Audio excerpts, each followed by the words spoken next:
سلام، من پرویز فکرآزادم. رشتشنم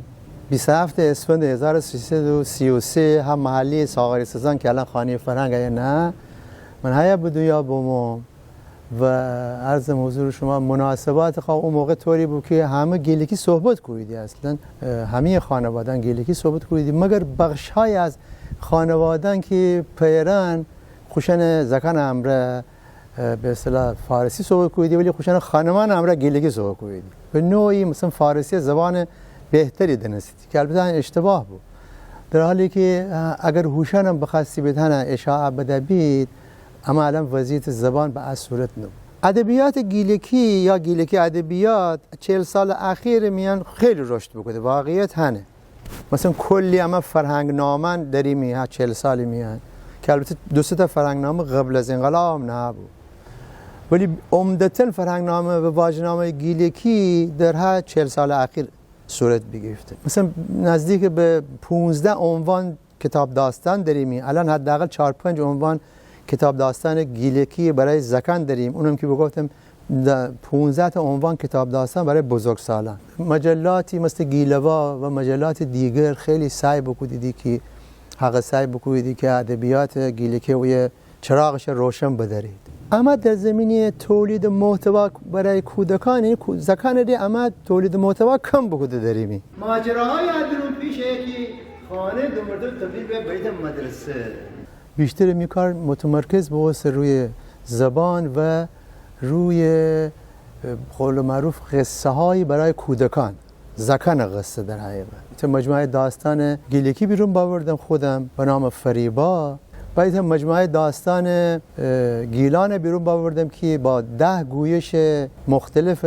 زبان گیلکی و 24 تا نویسنده تقریبا درون داستان داریدی که اون دو زبانی هم فارسی و هم گیلکی، اونم تمام واسه کتاب سال 98 چاپ واسه 3 تا داستان کودک خودم بنوشتم، نوروز اموی، گرزکی و جانخانه جان که نوروز اموی 98 چاپ واسه گرزکی و جانخانه جان ها امسال ها 1 ماه پیش چاپ واسه. الان می تمرکز روی داستانهای گیلکی که 5 تا جلد مجموعه داستانهای گیلکی برای کودکان داریم، بازم با نویسنده های مختلف که 50 تا داستان گیلکی و درود نه. سال 1394 ایتا رسانه تأسیس بکردم به نام گیل قصه. شروع بکردیم اوی نویسندگان مختلف بمویدی خوشن قصه نه بخندیدی. حوزه هنری گیلان خیلی زحمت بکشه خو استودیوی اما رفته. اما پس از 2 سال کار که بکردیم دیدیم اصلا ما زکان رو چرا هیچ کاری نکردیم. از زکان از نویسندگان بخواستیم که آقا اما بایم زکان داستان بنویسیم. مثلا 2 تا قصه در هفته اگر پخش کنیم ایتا زکان رو بنیم، ایتا بزرگساله با گویش‌های متنوع زبان گیلکی. می خانم فهمی دیقانی ایده که آقا اما بشیم مدرسه میان، اصلا میشیم مهد کودک میان چطوره؟ چون دوستانی داشتید در مهد کودکان که اوشن بگید خانم فکرآزاد شما تنید آقای فکرآزاد امر مثلا وایدیه خیلی مرا بگم اصلا استقبال بگم دیدم چه ایده جالبی که اولین جایی که میشه مهد کودک باشیم. در حقیقت مهد کودکی که زکان وقتی ما باشیم فکر کنید اما خارجی می اصلا این زبان بود جلو واسه. خب اینجا خانه از جانخانه جان بگم تا خانه قدیمی که انا ویلا کردی اینکه خراب استنده و ناراحته خوره روز به خانه حتی عیسی و جان خوره به خانه حتی عیسی و خوره ناراحتی کردی، حتی که ناراحتی کردی غرغره که کلاچ کلا آیا باورسه که چی قرصی جان خانه جان، چی قصی جان خانه جان. خانه ایتا ناجب بسی، ایتا ناجب در به معنی آرزو حسرت هم معنی آهکشه، حتی بشتی که ناجب بشه بشه مویه و خود من بیشتر کسب بکنیم، تجربه کسب بکنیم که اصلا چوتو باید چون زبان مادری باید به خانه صحبت بکنیم که بشنوه و یاد بگیره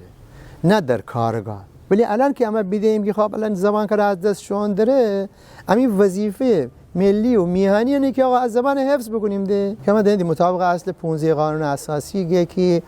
حتما شما در کنار الزام نکده ولی به نوع الزام آوره یکی در کنار زبان فارسی شما تنید زبان مادری هفته 2 ساعت زکان آموزش بدید نه در قانون اساسی. اخیراً نمیتونه از نمایندگان مجلس تازه در مجلس بگفت صحبتش بگفت حالا تا کی اجرای خیلی بیانه و جالبه که او درون تاکید بوسته که هر استانی خودت بدونه یعنی با استقلال کامل تنیا کار بکنه. مثلا آذربایجان تنیا کار بکنه، گیلان تنیا بکنه کار، کرد زبانان تنیا کار بکنه، لوران تنیا کار بکنه، بلوچان تنیا کار بکنه. ولی متاسفانه انجام نبوسته. بهترین زمان هنه که اما که زگان هنوز گیلی که اچنه گوش خوری و آشنایی دی. ما یک هفته پیش تا مدرسه بشم، مدرسه حضرت رقیه بشم که زکان کلاس دوم بید همه. بخش مهم میشم که از طریق سیستم شاد کرده گوش دهنده بید بقیم که حضورانی سبیدویه زکان همه می کلگه بو گپ گفت و منو میخانه میشینم مثلا متوجه بودی. خیلی جالب بوده. مثلا بعضی واژه مثلا من واورسیم اگه متوجه نوسیدی عموما متوجه نوسیدی. یعنی مثلا پاپولی من وقتی گم خب خیلی از گیلکان ندیدی که پاپولی مثلا پروانه خب او زگان خب طبیعتا ندیده ولی می زبان عادی کاملا نشن متوجه است. یاد تره سالان جغلندی بید سهرتن بازی کدید چی خوبی بشور بیا فراوان چی دل خوشی داشت منو تویو همتن علند کهنه بستن کفتن داره میگازن ترسم میسر دور سفر تو برده می سفالن هم یه قسمت از ترانی ایزی که از درون نه یعنی یه همین شرانه بقانی بدهش که کتاب میگیره. خب اما آموزش پرورش امره صحبت بکنیم چند جلسه با هم دیگه بنایم کارشناسای مختلف امره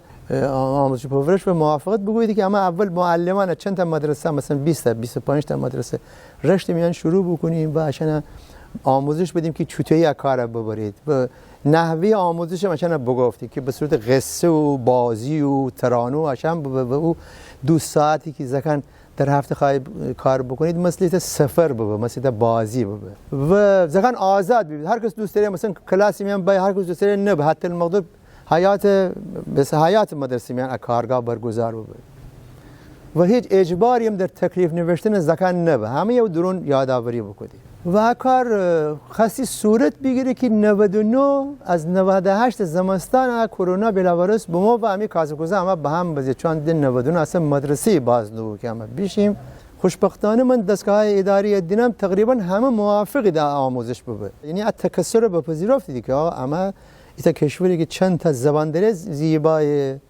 تا ایتا کشوری که فقط ایتا زبان داره یعنی بکی شما تصور بکنید در دنیا الان که همه انگلیسی یاد گرفتن بعد همه زبانان از دنیا رخت بر بکنه فقط به من انگلیسی و چینی ضمن که هویت بخشی خیلی خوبی به زکان ده